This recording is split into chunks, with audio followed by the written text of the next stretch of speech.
You know, I think a lot of people that do videos or vlogs, when you want to call them, they go through this big, you know, process or whatever to try to find the perfect thing to talk about. But man, I just want to talk about me and my uncertainty, and me battling with depression. Matter of fact, I'll walk. So, man, I grew up, man. My young lifestyle was not an easy going one. I wasn't born into money. It was my mom, my sister, and I. And I grew up in a household where getting called out of my name it was a trend. I grew up in a household where my mom was battling with some tough things because of how she was treated, and I love my mom. I say mama for the black folk, but I really began to see the effects of not having self esteem, not having high self esteem, because when I was about 12, probably about 11, 12, 13, I mean, I began to think about all those times I heard, oh yeah, man, you about to go around dudes, fix yourself like this, fix yourself like that, man, dudes don't talk like that, blah blah blah. Oh man, you gotta fix yourself up, man, you a dude, come on. And like, I don't know, and I'm probably gonna guess my mom didn't realize she was hurting me by saying stuff like that. And as I grew older, I began to try to shape myself into being some kind of thug, which did not last long. For y'all that know me, know I ain't no thug. Got a little gangster in me, but I'm not a thug. But that part didn't work out. I was getting in trouble in school. I was going to the flea market and Family Dollar buying these fake chains, and I went and got my ears pierced. And middle school years, I was really trying. I was trying to be. I was trying to be a blood, man. I was trying to live that hard life, man. But that wasn't where it was at. But it was because of the things that I heard about as a child, because of the way that I felt as a child. Like, man, I wasn't man enough. I wasn't. When you're told that you're the man of the house at a young age, that's dangerous. Or the woman of the house. No kid should ever have to hear that, because their job is not to be the man or the woman of the house. Their job is to go to school and to be filled with great spiritual, mental, and emotional nutrients. And so, like, I was already doomed for destruction. At a young age. I had great days with my mom. Don't get me wrong, I had great days from people, but I was never accepted, or I was always doing something wrong.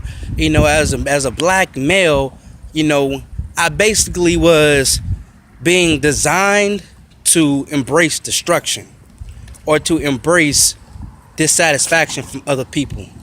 And like I said, middle school years were hard. And I remember, man, trying to go from the gangster kid that was trying to be a gangster in middle school, to me, I was trying to be the ladies' man, and I'll be honest with you, man. I lost my virginity at a very, very young age. I lost my virginity at a very young age and began to become very promiscuous. And I remember just trying so hard, to fill up my self-worth by being called a player or talking to women. That wasn't, man, that's dangerous, man. That's dangerous. And I claim to have found the Lord at 13 years old, which is something that, if you claim that you become a Christian at 13, life is already going to be a little hectic for you. But man, I was also going to church and stuff, but I would be going to school doing the things, that everybody else is doing. But I knew, once I said Jesus, I knew I had a calling on my life. I knew that. Like, I realized, see, everyone has a calling on their life, but it's when you become a follower of Jesus Christ that you realize what your calling is, and you begin to embrace, what it takes to walk in your calling. And I was able to discern. People were able to help me discern, what my calling was. But it was tough, man. It was really tough. Like, it was extremely tough. And going into these stages of my life, middle school, high school, trying to find what suits me as a man, because I was always told that I was not doing things right. I wasn't accepted at home. I didn't feel like I didn't feel like I was accepted in school. I didn't know, but there's a twist to this. I was also homeless. I was a homeless black male. And, when you're in a society, especially 21st century, you're homeless and you're a black male and you live in a pop culture, we're millennials, the world becomes cruel. So now when I go to school, you 14, you ain't got no phone. Your mom still take your phone. You can't take your phone to school. What kind of stuff is that? Da da da da da da. Like, people wasn't understanding that God was positioning me to be a little different. So I remember going to the shelter, man, and just being promiscuous with different girls and grown women that I should not have been with. It was things like this. I know this is a lot, but it's things like this that caused me to fall into depression and suicidal thoughts, and caused me to question my existence on this earth. So many years of pain, so many years of I'm not doing it right. So many years of trying to shape myself to look like everyone else caused me to question God's desire to have me on this earth.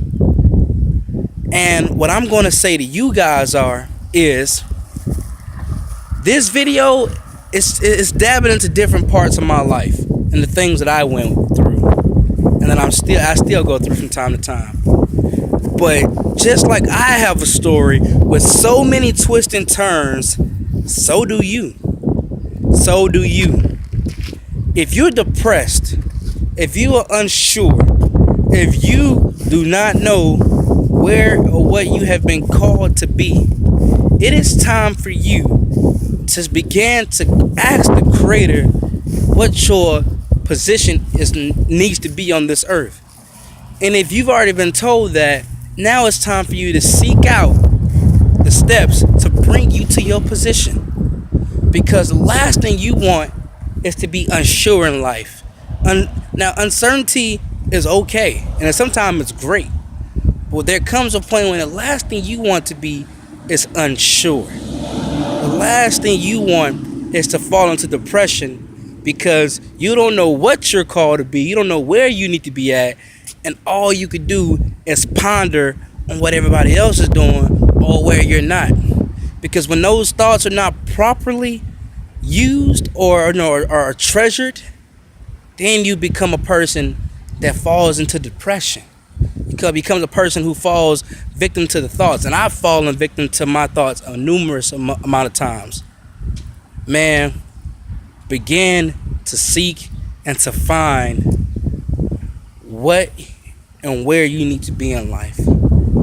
I love you guys. Say no to depression. Say no to the culture. Say no to the dissatisfaction of others. And I want you to say yes to God and to yourself. Love y'all.